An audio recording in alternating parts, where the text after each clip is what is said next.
আমাদের কাছে দেখা যায় অনেক ধরনের এরকম নষ্ট ডিসপ্লে থাকে। তখন এই ডিসপ্লেগুলোকে আমরা এক ধরনের ব্যাকলাইট হিসেবে ব্যবহার করতে পারি। তো এইগুলোকে ব্যাকলাইট হিসেবে ব্যবহার করার জন্যে আমাদের একটি নির্দিষ্ট পরিমাণ পাওয়ারের প্রয়োজন হয়। নর্মালি ফোনের ব্যাটারি দিয়ে আমাদের মোবাইলটা চলে, কিন্তু মোবাইলের ভিতরে ডিসপ্লেকে পাওয়ার আপ করার জন্য এক ধরনের কয়েলের মাধ্যমে পাওয়ার বুস্ট করে পুরো ডিসপ্লেতে লাইন পাঠানো হয়। মূলত এই ডিসপ্লে যে লাইটগুলো থাকে সে লাইটগুলো সিরিজ লাইনে থাকে, এই জন্য এটাকে বেশি পরিমাণ পাওয়ার দেওয়ার প্রয়োজন হয়। তো এখানে এই ডিসপ্লেতে আপনারা লক্ষ্য করলে দেখতে পারবেন এখানে 15 ভোল্ট লেখা আছে, এখানে 15 ভোল্ট লেখা আছে। আর এখানে দুইটা নাম্বার দেওয়া আছে, তিনটা নাম্বার দেওয়া আছে, একটা এ, একটা হচ্ছে ডাবল কে। তো এটা হচ্ছে অ্যানোড মানে পজিটিভ, আর কে হচ্ছে ব্ল্যাক। এই দুইটা মিলাই আমাদেরকে ব্ল্যাকের লাইন দিতে হবে, নেগেটিভ লাইন দিতে হবে। আর এই ডিসপ্লেটা চালু হওয়ার জন্য আমাদের 15 ভোল্ট প্রয়োজন হবে। তো আমাদের মোবাইলে তো 15 ভোল্ট ব্যাটারি দিয়ে দেওয়া যায় না, 3.7 সর্বোচ্চ এবং হয়তো 4 ভোল্ট পর্যন্ত থাকে। তেমনই এই ডিসপ্লেতেও দুইটা লাইন আছে, তিনটা লাইন আছে, ডাবল কে মানে দুইটা ব্ল্যাক এবং একটা অ্যানোড পজিটিভ। তো আমি এই ডিসপ্লেতে দুইটা অ্যানোড অর্থাৎ দুইটা ক্যাথোড, যেটা ক্যাথোড লাইন দুইটাকে আমি একসাথে করে লাইন দিছি এবং একটা পজিটিভ লাইন এখান থেকে নিয়ে নিছি। তো আমি এই ডিসপ্লেটাতে আমি লাইন দেব। এই ডিসপ্লেটাতে লাইন দেওয়ার জন্য আগে আমি ডিসপ্লেটাকে টাচ প্যানেল থেকে আলাদা করে নিচ্ছি। এটা হচ্ছে টাচ প্যানেল। তো এই দুইটা একসঙ্গে থাকে, এইটাতে একটা পলারাইজ ফিল্ম থাকে। তো পলারাইজ ফিল্ম যে সেকশনটা সেটা আমি এখান থেকে সরে দিছি।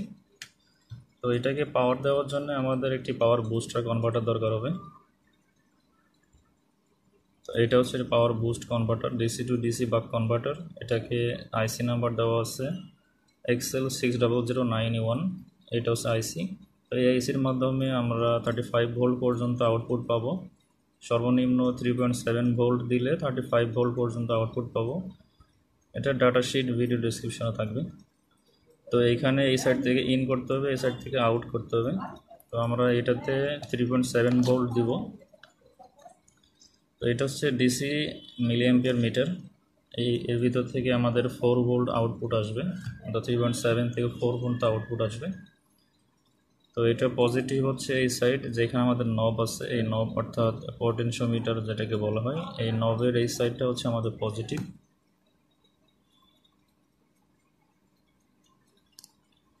এবং এই সাইডটা হচ্ছে নেগেটিভ। তো এখন এই নবটা যদি আমরা ঘোরাই তাহলে আমাদের পাওয়ার বুস্ট হবে। তো আমরা পাওয়ার বুস্ট হচ্ছে কি না এটাকে ট্রাই করার জন্য আমরা একটা ভোল্ট অ্যাম্পিয়ার মিটার দিয়ে টেস্ট করে দেখব। এটা হচ্ছে ভোল্ট অ্যাম্পিয়ার মিটার। এটাতে 0 থেকে 100 পর্যন্ত ডিসি ভোল্ট মেজার করা যায়। এটা থেকে আমি এই দুইটা আউটপুটে কানেকশন দিব। এই দুটো আউটপুটে কানেকশন দিলাম। কানেকশন দেওয়ার পরে ভোল্ট মিটারটা ওপেন করি। তো এখন দেখাচ্ছে আমার এই বুস্ট কনভার্টার থেকে 3.7 ভোল্ট আউটপুট আছে।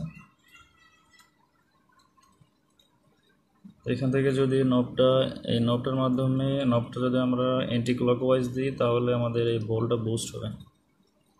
আমি এটাকে অ্যান্টি ক্লকওয়াইজ ঘুরাবো।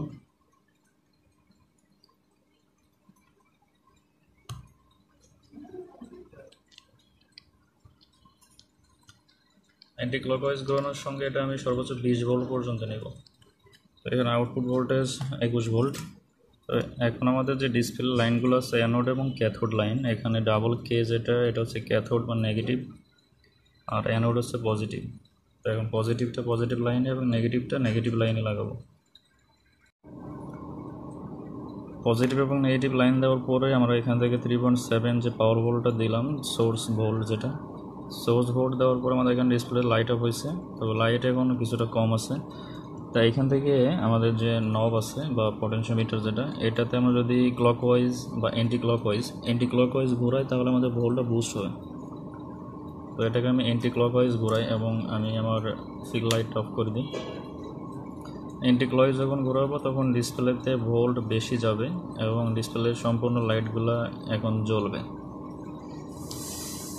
এখন ডিসপ্লেতে যে ক্যাথোড এবং অ্যানোড আছে, ক্যাথোড হচ্ছে দুইটা লাইন। তো ক্যাথোড দুইটা লাইন দেওয়ার কারণ হচ্ছে এইখানে ডিসপ্লে লাইটগুলো যেহেতু সিরিজ ওয়াইজ লাগানো আছে, এখন যদি আমি ক্যাথোডেতে একটা ক্যাথোডে লাইন দিই তাহলে আমার দেখা যাবে ডান দিকে বা বাম দিকের যে কোনো একটা দুইটা লাইটে ভোল্ট কম আসবে এবং সেই দিকটাতে কালো থাকবে।